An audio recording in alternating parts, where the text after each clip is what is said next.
a blessing I get to bring people to you. I know I generally start this off with like this big thing, building them up, and I'm going to, don't get me wrong. And Kyle, I see you watching me, so I don't worry, I'm going to. But I just really, I really feel like the guests really are helping you. And from a matter of resiliency, have you ever thought about having a successful business? I know you have.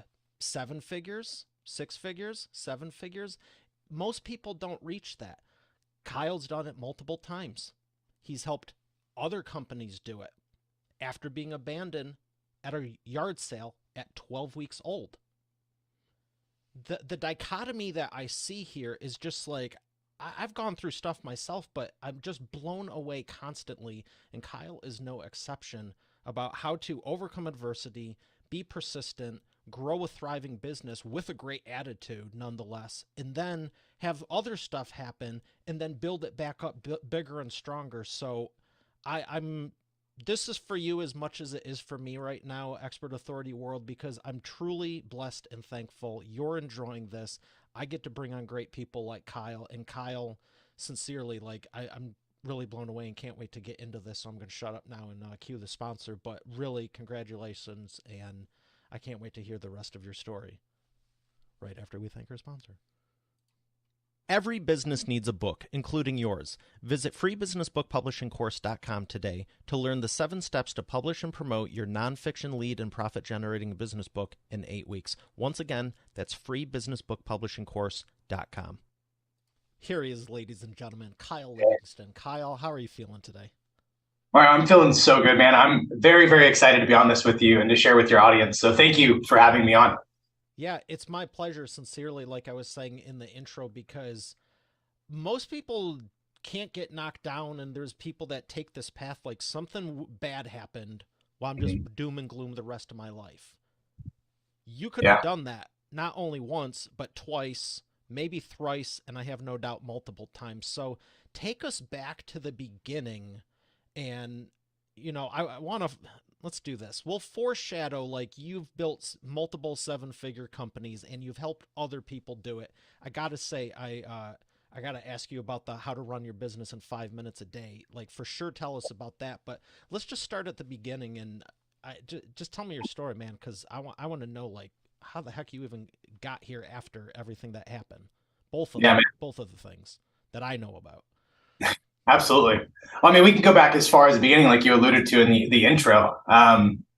Dude, I was my birth mom was total druggie, decided to do her own thing, had set up an adoption, a handshake adoption with a family, went against her word, tried to have an abortion 3 separate times.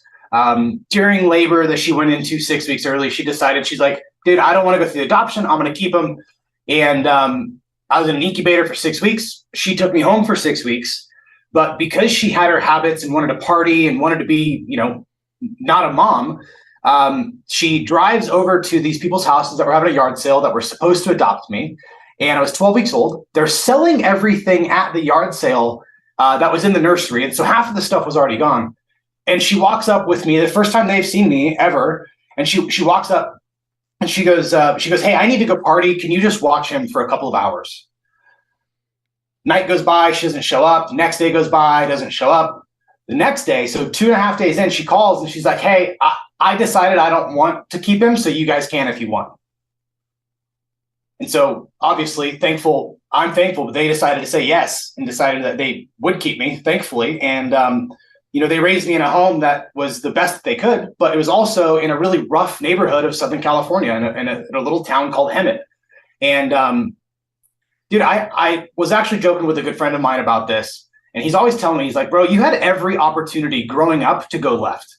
He goes, like, you were left at the yard sale, you were adopted, like, you had every opportunity to go left. And he'd always ask me, like, why didn't you? And well, I had 3 older siblings that were really into drugs. They were really into that whole, ghetto world of life, if you will, where it comes with the drugs, alcohol abuse, all these things. And I watched the life that they had as an adult, because my closest sibling up to that point was 12 years older than me. And so I watched the life that they had growing up, and I'm like, I don't want that life. I watched the life of people that I knew growing up, and it's like, I just, I was wise enough at a young age to learn from their mistakes and not follow that same path. That's huge because for everyone that can have that same decision, not everyone takes it. And I can relate to seeing examples of people nowhere's near that bad. And I personally want to say I'm sorry that you went through that, but I know you overcame and everything. But it's still it just saddens me. But clearly, you made the right decision and it's working out for you. So, when did you start? At what age did you? When did you get into self development? Was it a high school thing, college, or much later? No, it was a high school thing actually. So I had always had like a little bit of an entrepreneurial spirit. I had gone around, mowed lawns, washed cars, kind of did all of that whole thing, that the lemonade stands, all of that. But I was on a wrestling team in high school, and I was we were at one of the guys in the wrestling team, like his dad's house or something out of town, and sitting there having a conversation with his dad, and I'm telling him about the lawns I'm mowing and the cars I'm washing and the detail business I'm starting on the side and all these things. And he goes, "Hey, hold on one second." He goes into his office or whatever, and he brings out the book, How to Win Friends and Influence People. And I'm 15 years old, first time I ever heard of this book. And I never read a book in my entire life, and didn't read this one either until a couple of years goes by, and I open it up. I'm 16 and a half, 17 years old at that point. And that was kind of like my introduction into it. And it was the first time I realized like there is a whole larger world outside of what I know. And that was kind of I just went all in at that point with all the classics of Zig and Tony Robbins and everybody, and just started consuming everything that I could at that point. Okay, $1 million question. How long did it take before it started taking root? So you were 15 into high school age-ish.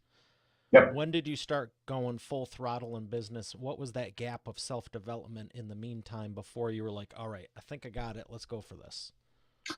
Well, I'll tell you the time that it shifted for me, when I realized what I wanted wasn't what I actually wanted.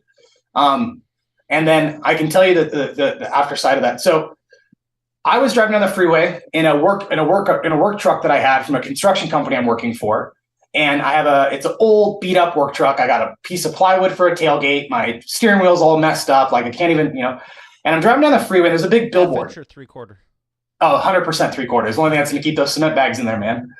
And there's a big billboard on the side of the road, and it says, "If you didn't make 10K last month, call me." So I call the number, right? I dial it up. I call the number and leave him a voicemail. Didn't get an answer. Left him a voicemail. 3-4 days go by, something like that. Totally forgot I had called. And up to this point in my life, I'm 18 years old. And man, Mario, I thought if I could get to 10K a month, I was going to be set free. I thought that was like the epitome of success. I win if I can get to 10K a month. So 3-4 days go by, and I get a call back from this guy named Randall. And this was probably the moment in my life where I realized that what I thought I wanted versus what I wanted was very different. And so he brings me into this network marketing style, real estate education thing. And I'm walking into the room, and I realize that people are talking about 20K, 50K, 100K, multiple hundreds of thousands of dollars of income. And I immediately go, like, everything in my brain just breaks. And I immediately go, like, I actually didn't want 10K. I want the freedom that this life brings me, that all of these other people have. But the first time I went all in on it was I was 21. So between 18 and 21, really between 16 and 21, really big into self-development, really big into learning everything, really big into just downloading everything. And then I kind of went all in at 21 with my first official business. What one was that?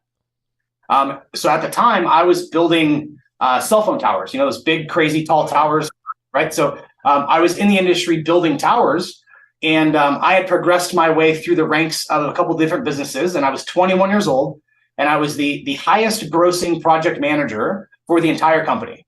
And they had 28 offices between US and Canada, and we were just crushing it.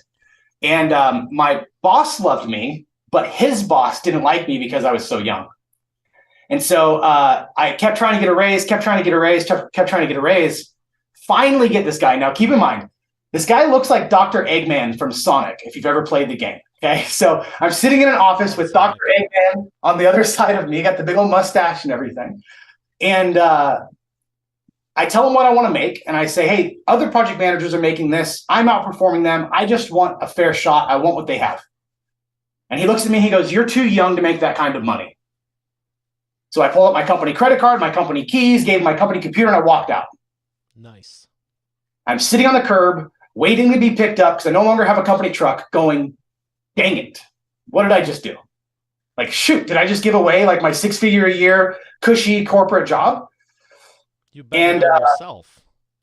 What's that? You bet it on yourself. I did. I bet it on myself. And so while I'm sitting on that curb waiting for my ride, I start dialing and making phone calls to people. And before I got picked up, I had landed my first gig doing some cell phone tower repair out in the middle of the desert. And then I remember going and doing that job and coming back and being like, I just made more in 2 days than I made for an entire week. Like, I need to do more of this. And that started me on that path of like owning a business, understanding business, and really becoming the serial entrepreneur that I feel like I am today, having started and failed multiple different things. That was kind of the start for me. That's huge. I started my first business at 12, and I didn't start working anywhere till 16. Didn't even really want to, but I feel like it was just like societal pressure because it's like, oh, when are you going to go to job? Oh, that whole thing. But I 100% can relate to, there was a payment shipment at one of the places I was working. The checks had to be flown at, this is when things weren't digital. Date me a little bit. It was more than a few years ago, but we physically got checks flown in from across the country, something about a thunderstorm or snow, whatever, and people were losing their stuff. And I was just like, I could care less. I literally had 4 sources of income at that point, and I was 18. And same thing, make more in 1 day, 2 days than all week working somewhere else. And it was like, I always knew, but you know, who says you can't double dip either? You know, when you're starting off and you really don't know what you're doing to the mostly, you know, I had that core in the heart, but it was, you know, I wasn't programming a spaceship or anything. I was just doing what I could and was legally allowed to. So that's why I say bet on yourself. It, you know, for anyone listening, if you're not 21 and you do have a wife, family, kids, other situations, I've thought twice about some of the stuff I've done. But at the end of the day, I mean, 40 years, that's my own personal health, 40 years doing something that's just killing you and everyone around you. So good for you. Yeah, man. Well, if those people are listening and you have bigger dreams and ambitions and goals, like you owe it to your family to take them there. Yeah. Let's go down this line here too. So what happened after 21? So after 21, started that first company. Called my credit union, oddly enough, and they gave me like a $10,000 on a credit card that I could use to start my business, which was awesome. Built it to a pretty successful clip, and kind of saw some shifts happening in the market and wanted to get out. I was going through a divorce at the time, wanted to kind of shift some stuff up, and was able to get out and exit fairly successfully. I was 22, actually, so I've been doing it about a year. Had built up a ton of contracts on the books. And I was able to exit at a decent rate for me at the time, right? Tens of thousands of dollars. And I had stepped out and I'm like, I don't want to do this anymore. Kind of was having second guesses about the industry, didn't really want to stick in it, mainly because everybody in the industry wasn't into self-development. Like they were into drugs and like, it was just a different world for me. And, but it was also familiar from how I grew up too. And so I get a call from a gentleman. His name is Mike. Get a call from him. He's like, hey, my company is bleeding cash. I hear you're very good at this. Will you come help me with my business? You got referred from this big wig over at AT&T. Will you come help me with my business? I was like, dude, I'm not interested. I just sold. I wanted to go take some time off, going through a divorce, not interested. He goes, have dinner with me. And so I invite him to a sushi restaurant, find out later on down the road he doesn't even like sushi. Meets me at the sushi restaurant, and he goes, hey, here's the situation. I'm losing money every month. I need some help. What do you want? And I asked for this crazy thing that I knew he was going to say no to, yet he didn't say no. He said, yes. So now I get equity. I get I get 10K plus per month. I get an expense card. I get everything I want. We turn his business around, sell it just about a little over a year later, make a good little chunk of change off of that. And I'm high on the horse. My head's can't even fit through doorways at this point. I think I'm King Tut, and start another one. So have another one with a couple of friends, get an investor to come on. We do really well. The investor and I get into a disagreement. He buys me out. Winning again, right? I thought I was on top of the world, Mario. Like I thought anything I touched was turning to gold. So I decided to get out of the industry altogether, go back into real estate full time. That's where I met my now wife, was actually at that real estate investment club. But while I'm doing this and trying to do this, I get a phone call from some people in the telecom world. And the guy goes, hey, man, the company that you just sold, they went out of business. So your NDA with them is no longer valid. I have $4 million of work. Do you want it? Yeah, absolutely, I do. Thinking, everything I touch in this industry works and turns to gold. Well, 9 months later, hired and fired 64 people on a crew of 30, right? At a height, we were at 30. Hired and fired 64 people. I had 11 trucks now for the business. We were cruising. So we were a fairly large operation. And I'm 9 months in, and we've done about, I don't know, $2.5 million in revenue, and I'm upside down 160 grand. So I'm completely out. Everything that I had poured back into these businesses and then some. And I have to make the decision, either keep going with the potential of losing more based on the rate we were going, or shut everything down and walk away. And so I decided, this was 2016, I just decided I had to shut everything down and walk away. So $160,000 plus in cash just completely wiped out from my, at the time, which was huge for me, completely gone. And I'm now starting over and having to figure out what I'm doing next. Wow, that's kind of surreal, because I know early on you get things going, you want things to go right, you get them going right. You made that. I had a goal also, like if I could just make 10 grand a month. I remember the first time I did it, is like I'm a millionaire. Math is a little off, but it just felt like, when you don't have it, it's a lot. I'll leave it at that. But then things go on, and you think nothing's going to change, and it did, and for you in a big way. So I love how you left it on a cliffhanger. What happened after what was your decision, and what did you do after? So the decision was to just shut it down and move on. So, we ended up getting rid of everything. We were in Texas at the time. We sold everything that we could, move back to California. And I had made a commitment at that point. I said, I'm no longer going to work in this industry, regardless of what it takes. Like, even if I were to get a call to have $20 million in business, I'm not. Next day you get a call and someone's going, hey, we know you shut the business down. I know this great little sushi place. Yeah, exactly. Literally. And so I just completely disconnected. My girlfriend at the time, now wife, we bought a 36-foot RV, completely gutted it, and I just needed some time to de-stress. And so I spent the next 3.5, 4 months just remodeling it to get out of like, holy cow, I just lost business and hundreds of thousands of dollars. And so we remodeled it, and I went online, and I actually knew some friends that had been quite successful online, didn't really understand the online world at the time. But one of my friends, his name was Chris. He's like, learn how to do advertising for other businesses. So I was like, great. So I went online, bought every course I could possibly imagine on how to run ads for other businesses, went and parked our RV in a forest, and I sat there for the next 6 months learning the online world. And was kind of how I got into the online space to begin with, was actually just doing Facebook ads for like chiropractors and dentists and just small brick and mortar businesses. And I had a client at one point, and let me back up one sec before I tell you about the client. Because of the studying and everything that I had a gentleman offer me 50% of a business deal. Hey, let's go in 50-50 on this deal. I have these big contracts. You know how to do this. I know how to do this. Let's go in. And we land these big contracts, and the guy cleans out the bank account the next day and walks away. So we were in business all of 9 months together. And here I am again. Now, shortly after the loss of my business, now having lost another one almost overnight. And so in the matter of 2 years, I've lost everything twice.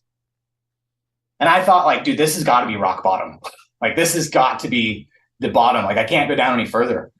And it took a season to just survival to get back to a place where I had enough energy and bandwidth to think about doing another business. Right.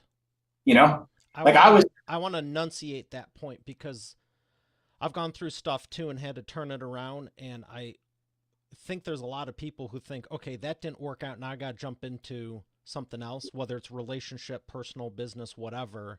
And I just want it to be clear, and maybe you can expand on it too. Like, how vital was it to take that time and go and just think before you go full throttle into something else? In the moment, I didn't think much of it. Right. In the moment, it wasn't, I need to take time and think. It was, I need to go figure out how I'm paying rent in 3 days, you know? But looking back on the season, because I went back into a season of construction for some time to just make ends meet. And for me, I had found out that like working with my hands and building things actually created thinking space for me.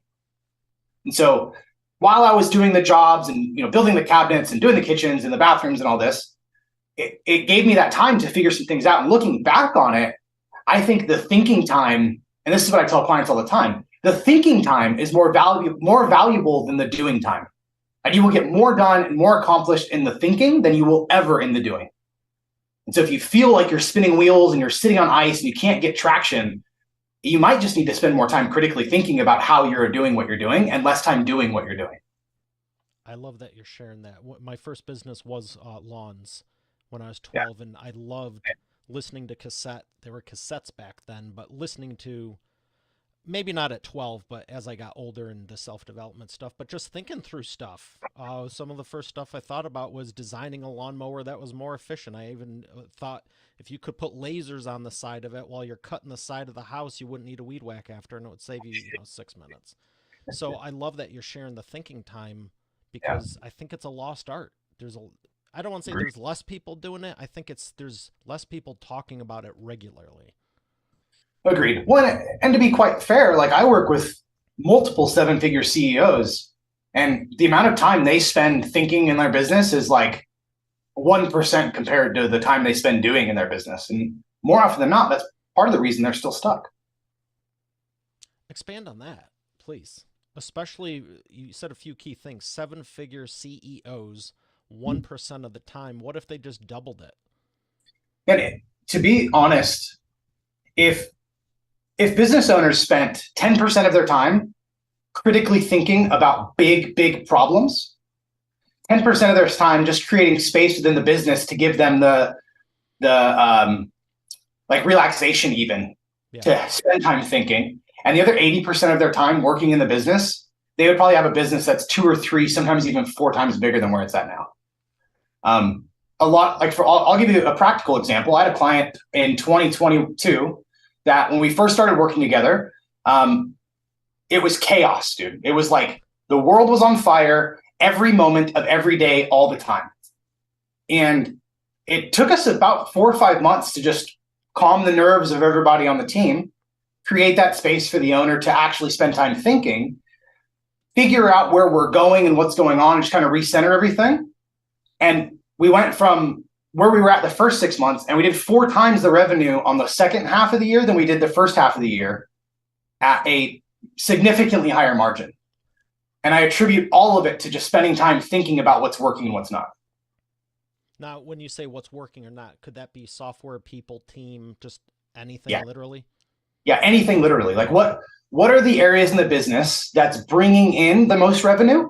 And what are the areas in the business that's costing us the most revenue? Just that alone is huge. Like you'd be shocked how many people, because the business is doing so well from a revenue perspective, ignore all of the things like here's a silly practical example.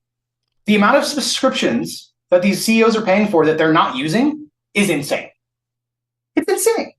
And if we just take, let's say we save $1,000 a month, and we can turn that $1,000 into $40,000 because we know how to run ads and do that successfully, you're literally finding $30,000 to $40,000 sitting in your business because you're paying for dumb subscriptions because you've never spent any time thinking about what subscriptions you're not using.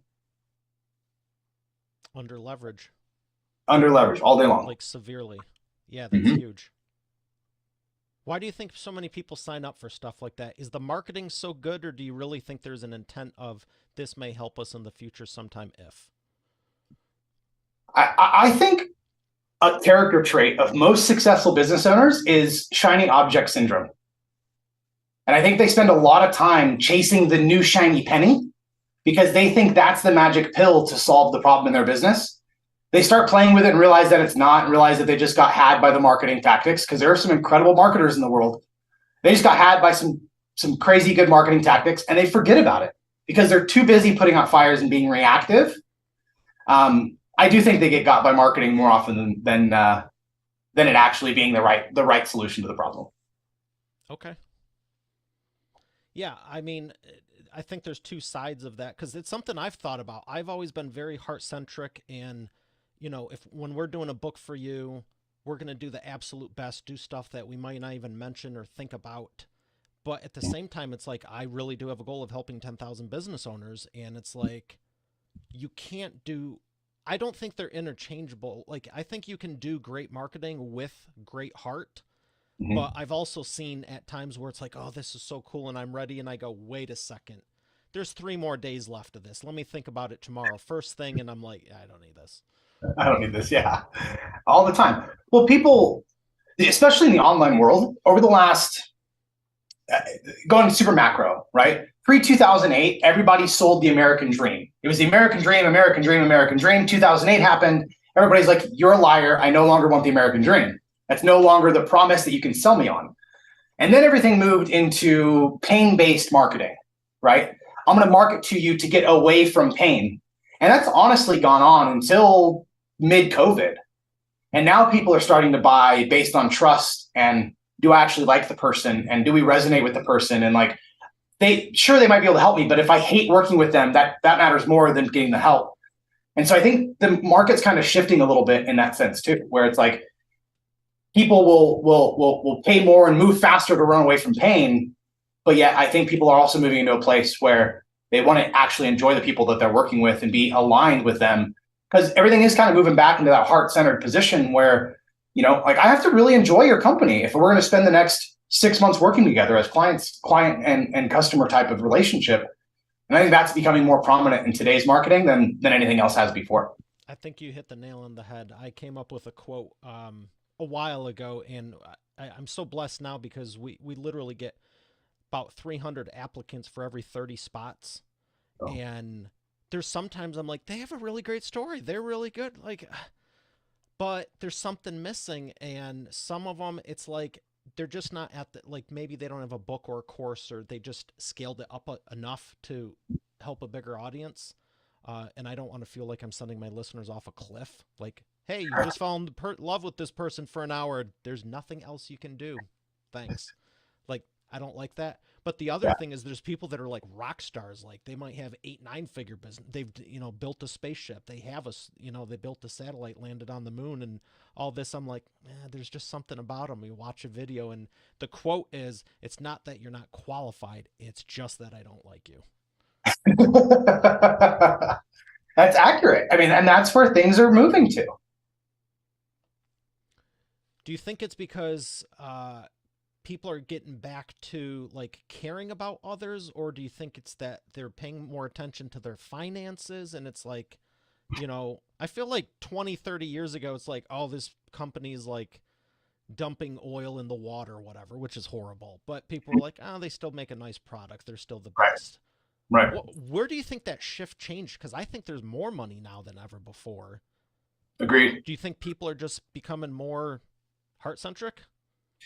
I honestly think it's driven from a selfish place. Oh, tell me about this. I How? I think that there are a lot of charlatans, especially in the online world, right? I think there are a lot of charlatans and shysters and people who promise the world and leave you wanting more, to say the least. And I think that there has been a huge influx of people into the online world, a huge influx into cheap advertising that was the world of Facebook and Instagram and YouTube, which is no more. And I think that people people are just sick and tired of being fooled. Mm, And when you go into a relationship with someone, in a business relationship, and you hand over $100,000 for a consulting fee, and you're not a real big fan of the person, and you don't get anything on the back end, it's like lose, lose, lose, lose, lose. I don't like you. I gave you my money. I didn't get the result. Right? But if I come to a place where it's like, hey, I actually like you, and if I give you $100,000 consulting fee and it doesn't work out, like I trust you enough to know that you're going to make it right. And people are wanting to have relationships versus just being sold to. But I think a big part of it happened during COVID, where you have everyone and their mother is a consultant today, like, and their sister, and like everybody is a consultant or coach or something of some kind, selling you something somewhere. And I think people are just tired of getting burnt by it. Okay.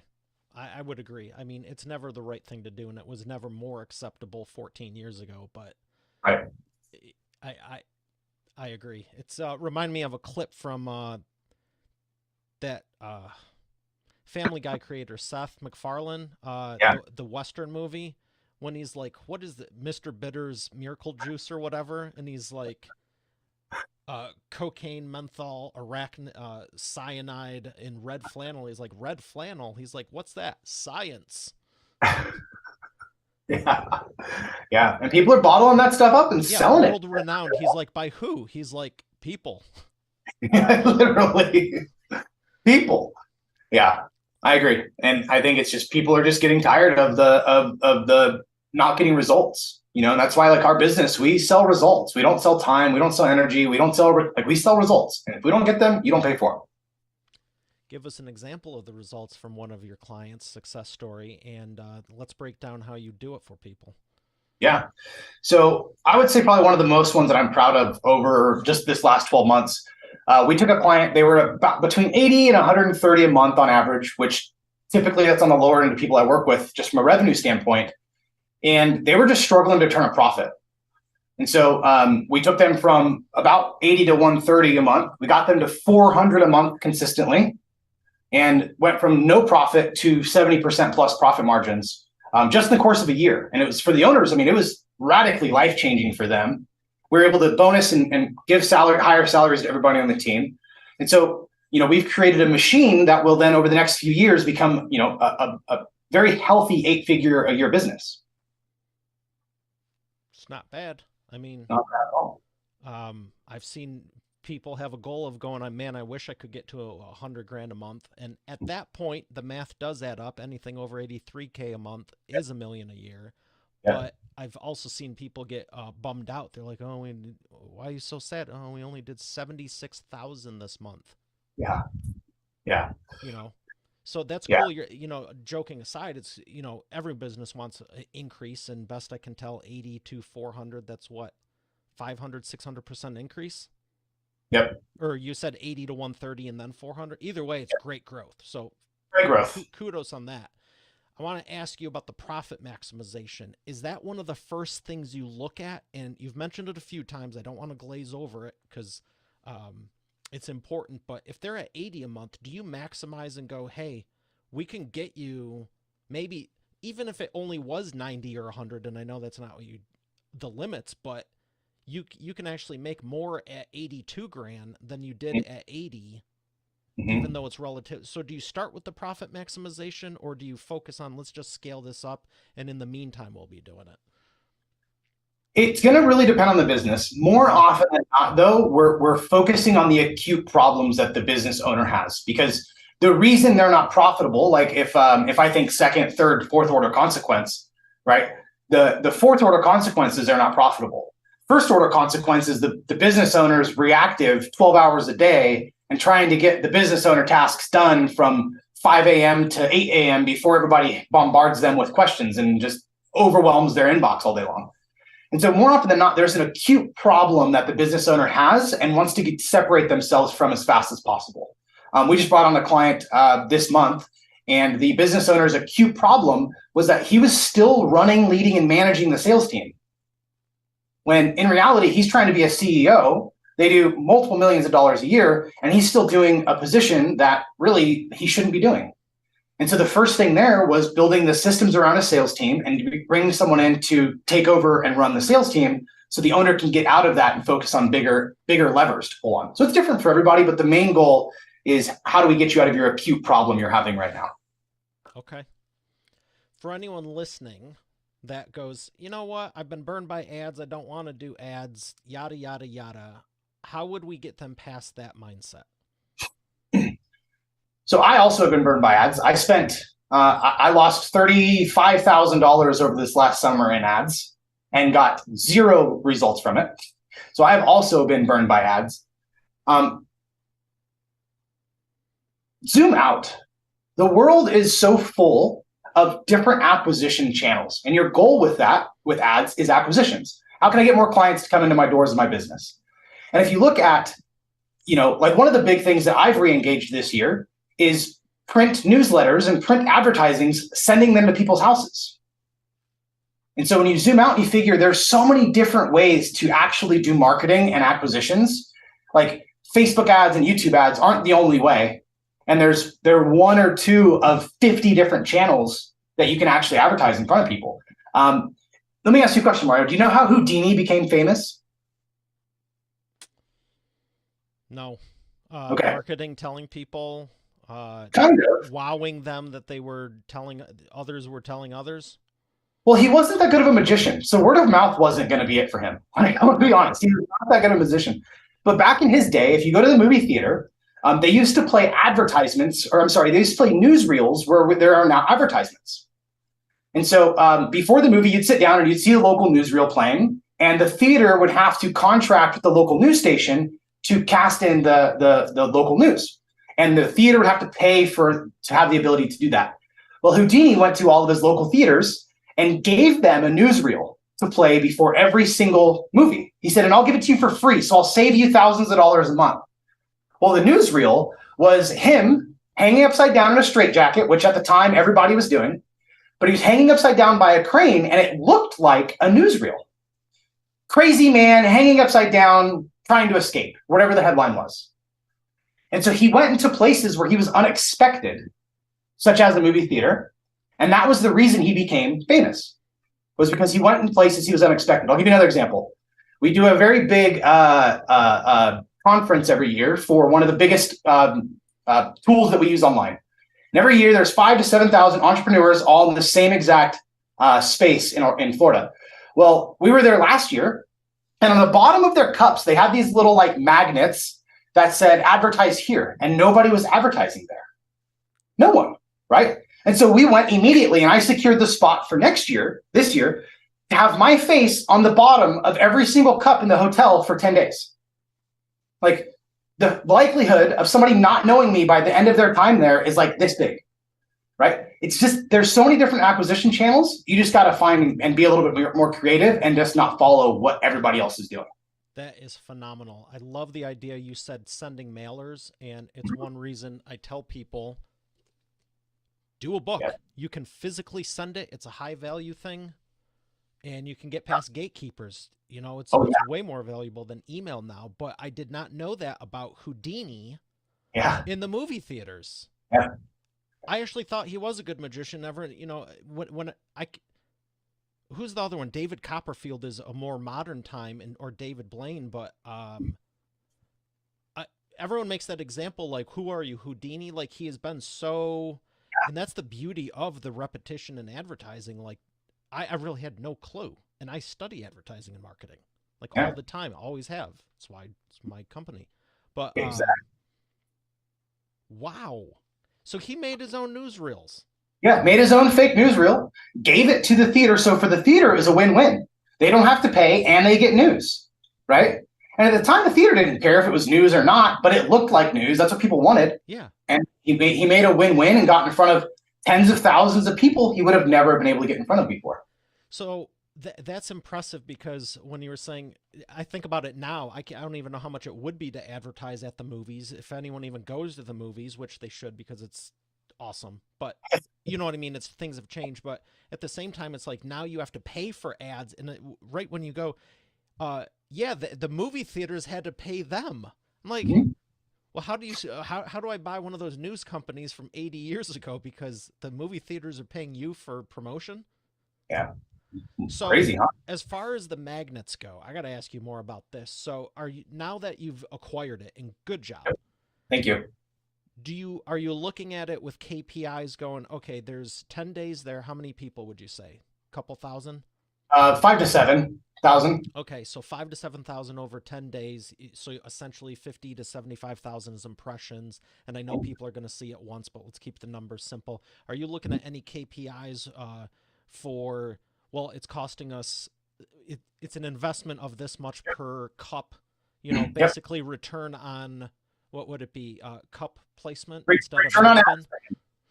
It's all return on ad spend, whether Okay. it's at the theater and time. Like Houdini's investment was a crane, was a film crew. Like he invested, and everything's return on ad spend. And so 100% there's KPIs. And so with all of this, because we have such a high ticket offer, two clients, we will more than break even. If we get two clients over the next 12 months from that one campaign, we will by far more than break even. Okay. Wow. Uh, So do you want to share what your offer is? I mean, I'm gonna ask you again, but what is since it's relevant? What's the minimum to get started with you? so we What's have, the I mean, offer? we have a couple different ones depending on where you're at, right? And so for businesses and CEOs and visionaries who are at the 150K and less mark or under 150K mark, we actually have a reoccurring subscription model that we do for them. It's $97 a month, and it's called the Visionary Index. And basically, what the Visionary Index is just like I just referred to, like it's ROAS, regardless of what business it's in.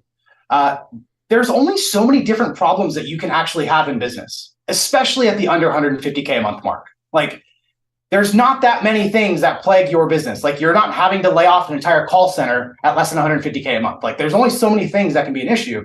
So Visionary Index at $97 a month, anytime you're running into a problem like, hey, we're spending too much on ads, or hey, I can't close these deals, or hey, I'm not getting anybody to upgrade, you simply go into the Visionary Index, type in your problem, and it spits out 5 to 7 relevant video trainings for you to eat in 5 minutes a day that will help you get in and diagnose the actual problem that you're facing in the business. Again, without having to use too much of that thinking time to actually solve it.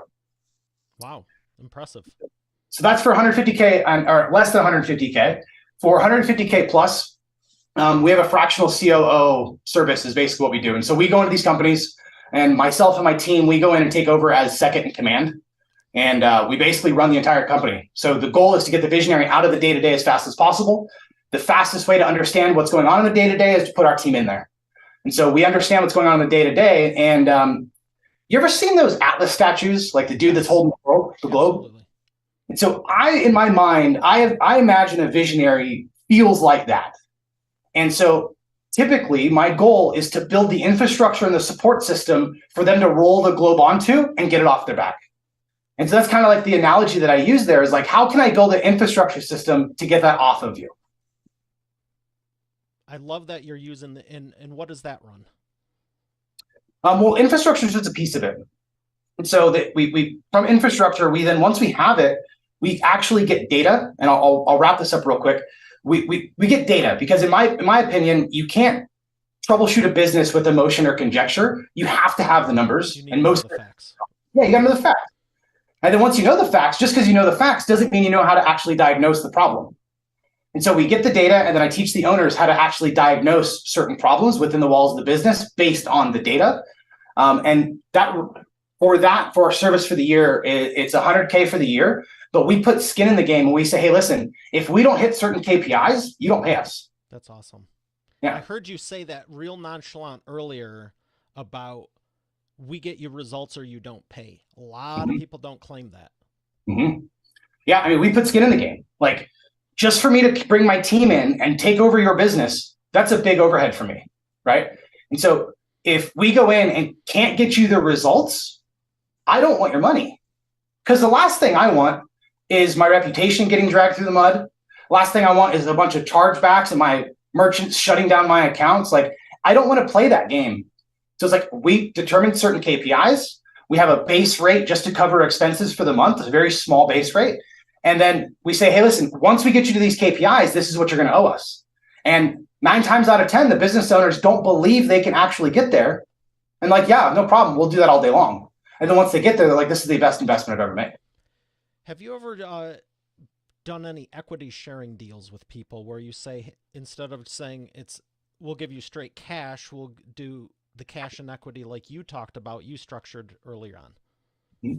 I've done those. A couple of things that I've learned from those, and why I'm not a huge fan of them, is one, you have to negotiate for the equity before the equity is available. Because if we get people these certain KPIs, we get people these certain success rate, and that now becomes the normal for them. When I ask to participate in the winnings, it feels entitled. And so I always have, if I do anything like that, it's always negotiated up front. And it's typically based on a revenue share, not an equity. Here's why I'm not a huge fan of any equity plays is Dan Kennedy. I listen to Dan Kennedy a lot. And Dan Kennedy had brought this to my attention a couple of years back, and I kind of tested it out, and I was like, this is actually really true. And it's the more successful these businesses become, and the longer the relationship that they have with you, the faster they have a distaste and a disdain for you, the bigger the check becomes. And so as they go through the whole year, and let's just hypothetically say that the retainer was a $6K a month retainer just to get things moving, and now you're paying $35K a month over the course of a year, you look back, your accountants look back, and like, you're paying this dude 350 grand, and if I've done my job right, like the business should run pretty smoothly. And so now there's not a whole lot of input needed from me, and I have to be penalized or have a distaste from the owner because he's having to write me such a big check every month. I gotcha. Or like So the one you talked about, 80 to 130 and then 400K a month. Like, you're not going to have to keep experimenting 58 different campaigns to narrow down the ones that are working. It should be running smooth. And so I would say it's the mindset shift of the owner should be going, I want to pay you double for making it so smooth. But the reality is you're going, okay, this is 350K. However, we're now doing $4.8 million a year, and we were only doing 1.2 before. Like, you should get it. But I get the point of, you're now, it feels like you're paying for nothing now, even though you didn't make them pay $5 million up front for all the hard work. And, I get it. It's funny. I have a saying is that money will give people amnesia. And it's funny because they'll get to a certain level and forget that they were at this level just 12 months ago. Yeah. And they're at a particular level. And it's like, you realize you were just doing 80K a month in January, and now you're doing 400, and you're like, the world's burning down if you do less than 280 a month. Like so money. Like I was joking earlier, like, oh, you had a bad month. It was only 79K. Yeah. Like, you're making more in a month than statistically most people make in a year, and you're bummed about it. But again, if you're doing 200, 300, 400 a month, then or more. I know people. I know people. They're like, oh, we only hit 892,000, like, or 936. Like, really, you're upset you didn't mill a month. I had a client, and she was actually the reason that I won't work with business owners unless they have failed in a 7-figure business before. It's like, I don't hire about this. So I have this client, or not any longer. I have this client is 2021.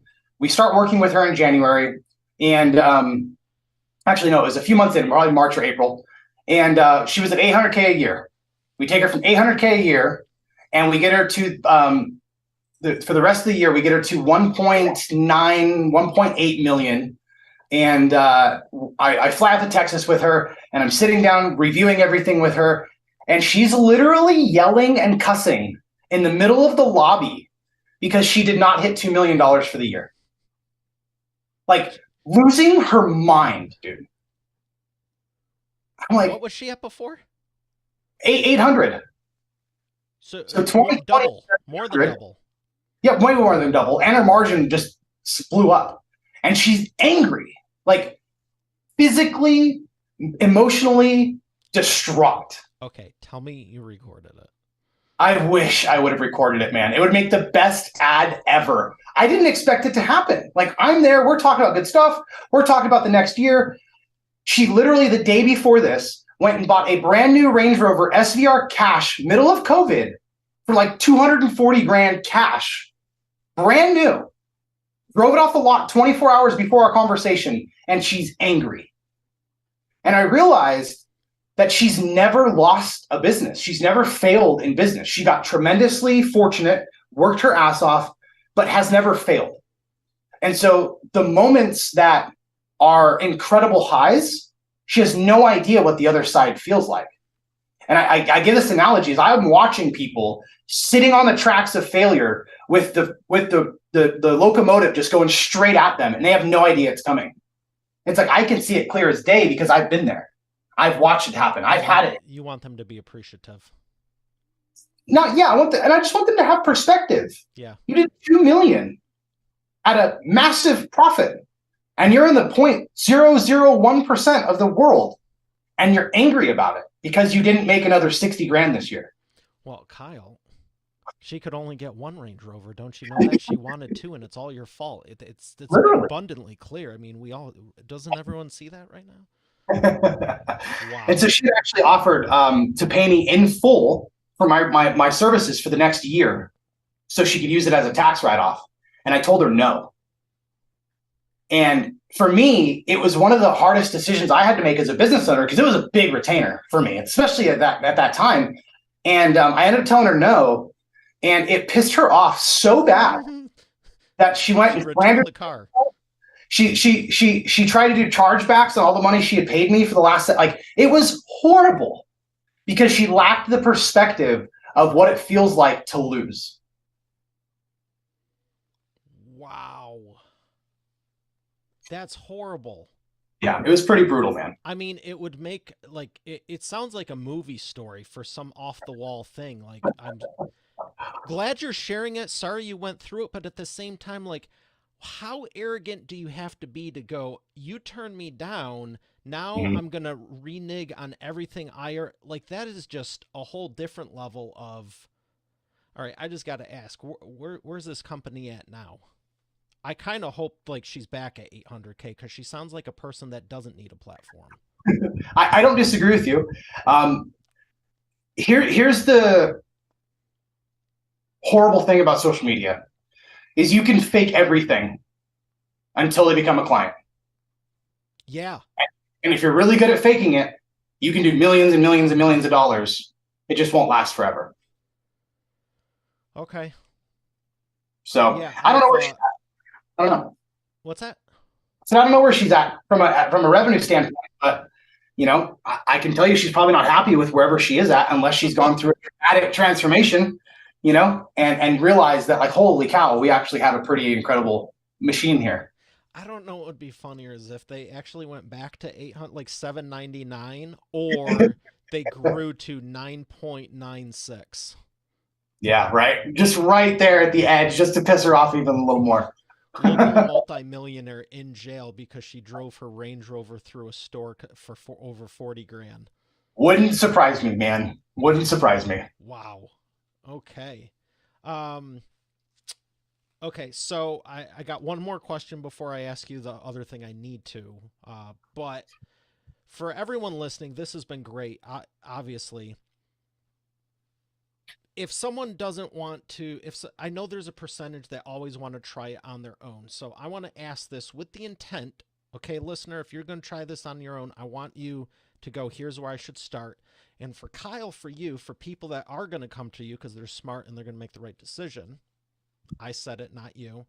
I want to prep them so it's super easy to onboard them.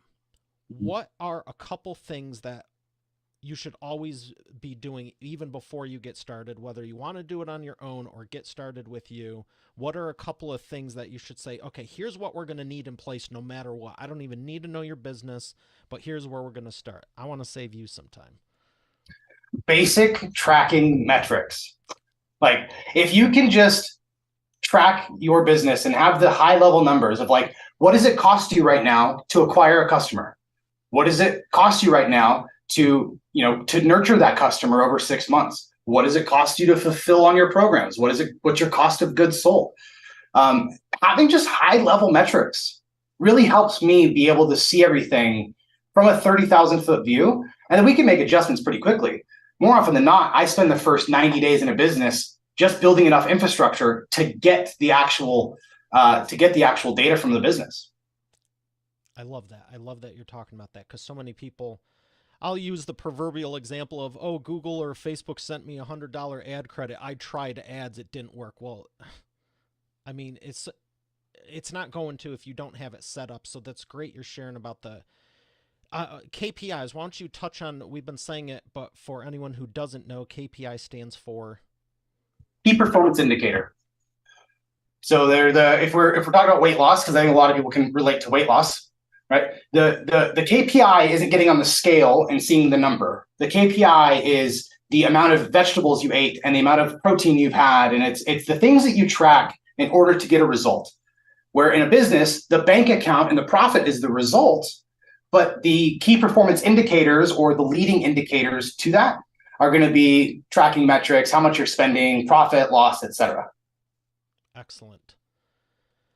Okay, well, thank you for breaking that down. I wanted to give a little bit more in that front because I'm familiar enough. You're obviously the expert, but yeah, I just see so many people. They're like, they put out one ad on one channel one time with a broken headline and a bad image. It's like, I'm not even gonna just.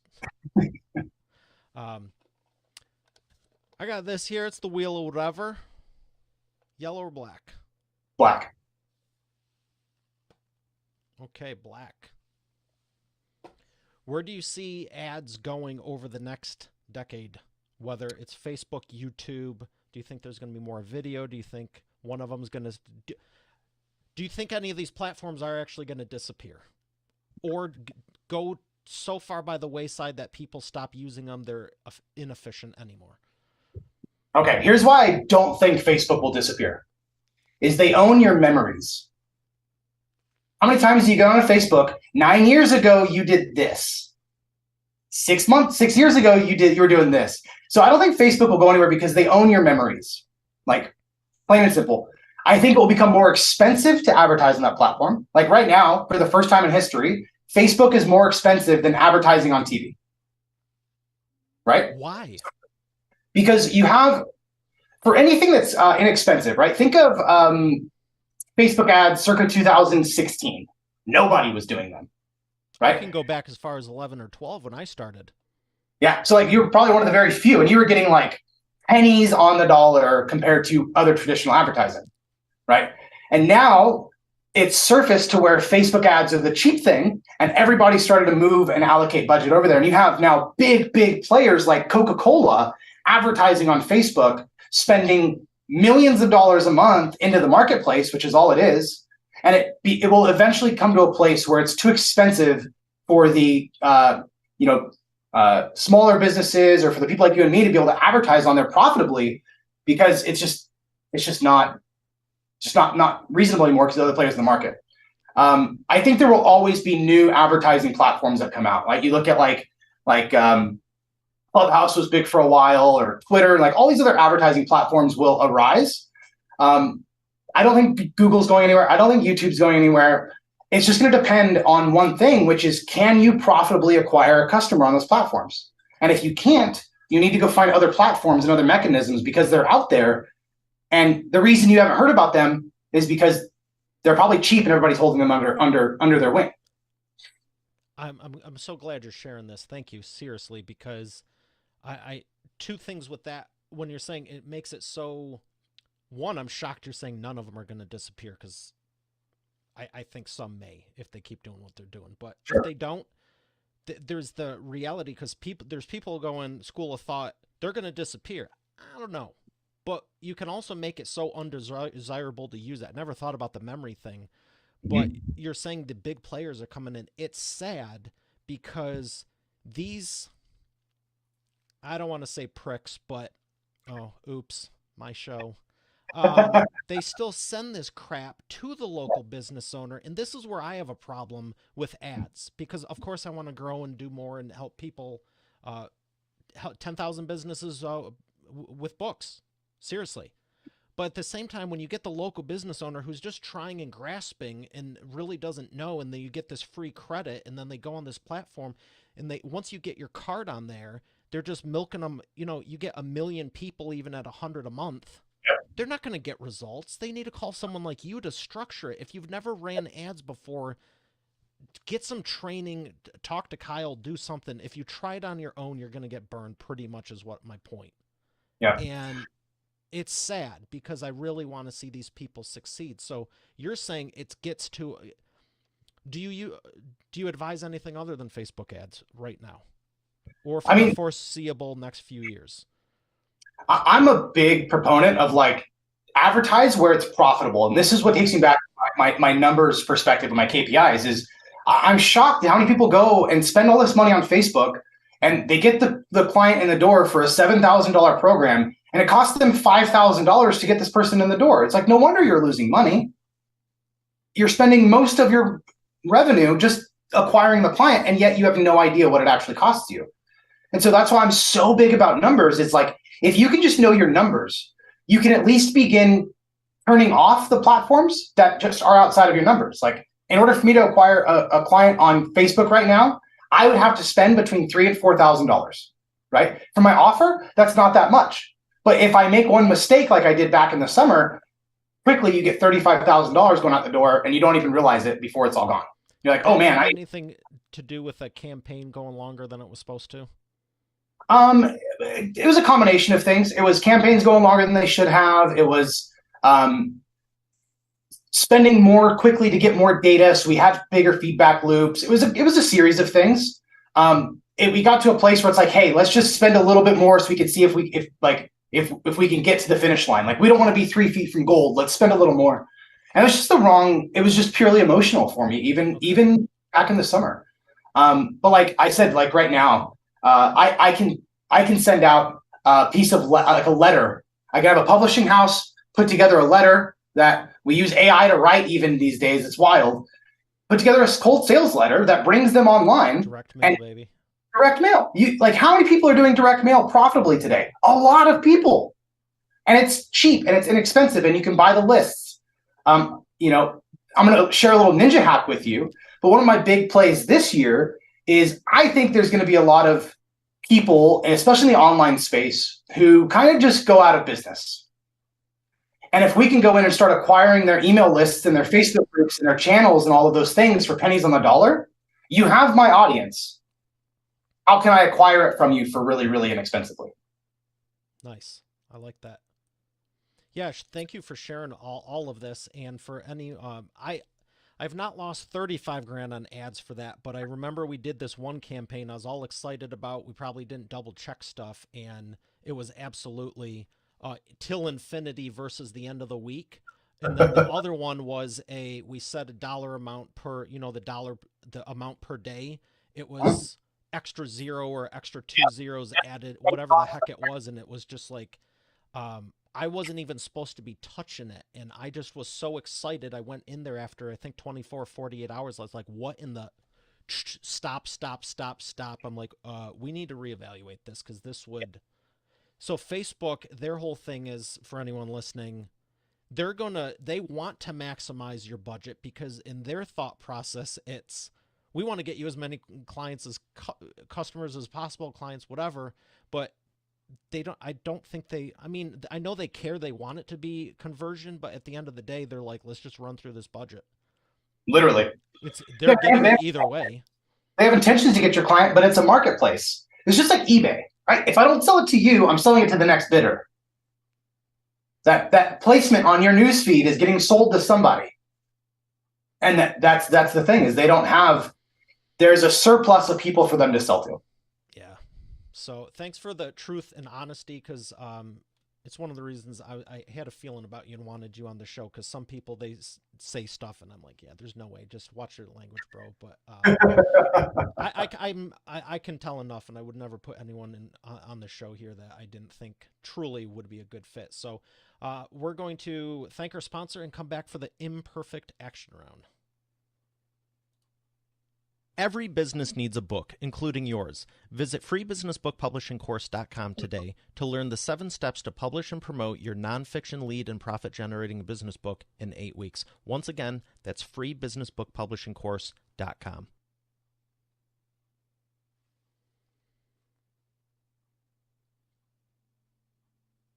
And we are back with the imperfect action round. Kyle, are you ready to take imperfect action? Let's rock and roll, man. All right. 3 questions for you, rapid fire response. Right. First one, what's the fastest path to the cash? Ooh, fastest path to the cash is going to be the thing that you see right in front of you without having to complicate it to get to there. So for me, I have clients in front of me that I can go close, and I can either go hunt for new clients or I can just simply close those clients. Hmm. So it's the thing that's right in front of me without creating complexities that our mind creates for us. Keep it simple. It's simple. Number two, what's the biggest problem you see your prospects making and the fastest way for them to fix it? Biggest issue I see my prospects making is they're typically way too far into the day to day of the business without infrastructure. The fastest way to get there is like the Atlas analogy I gave you a little bit ago. Is put a little bit of infrastructure in place to where the entire world's not dependent on you. I love that. So many people. And that's why I was clapping, because I have absolutely felt it. And I love that you've made the differentiation from the visionary to the integrator. Like, you need people running stuff, but you also need to have more thinking time to be able to, you know, vision Yeah, stuff. yeah. Number three, what's the best way to maximize customer lifetime value? Do what you say you're going to do, and then some. Love it. Love it. Love it. I love that all the success secrets are really common sense stuff we learned, that's, you know, just be a good person, basically, variations, and that you're sharing it, because so many people, it's like, oh, like you said, the shiny object. I joke about that all the time.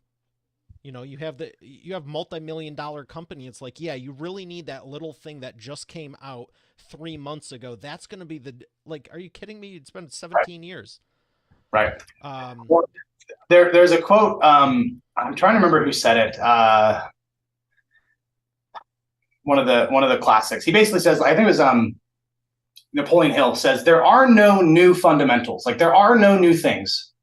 And in a world that we live in today, like the analogy he continues to give is you got to be like skeptical of somebody who is taking you into a factory that's producing antiques. Like you got to watch your wallet. And like there are no new fundamentals in business. I preach this all the time. It's the same thing that businesses thrived on in 1860 that mhm. businesses thrive on in 2060. They're the same things. We just get so distracted by all of the minutia that's out there, Right. and people are drowning in opportunity, not drowning in like they're not starving due to a lack of opportunity anymore. It's just not I the thing. love reading stuff from 100 years ago, 120 years ago, because it's like they didn't have the internet. They barely had cars, maybe. Like, yeah, I agree. Um, we've been talking about books. What are some that have helped you along the way? My top two right now are Outwitting the Devil by Napoleon Hill. Love that one. And there's one by Dan Kennedy that he wrote called Almost Alchemy. And in essence, it's how to take your business that you have and use the materials and the things that you have in your business and turn them into pure profit and pure gold. Nice. And those two books are probably my favorite right now. Excellent. Well, thank you for sharing those. Yeah. Where would you like people to learn more? You guys can always check out my podcast, Project Fortify Podcast. You can go on YouTube, type in my name, Kyle Livingston. Any of the socials, Seven Figure Kyle is the handle. And if you guys need help with getting data and KPIs and things set up like that, we've actually built out a completely free dashboard for you to use, so you can actually get that data. You can get that at visionaryvitals.com, totally for free.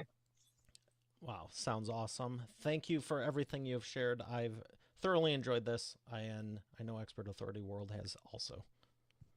Awesome. Thank you so much, man. All right, Expert Authority World, we have another great episode here today. I'll see you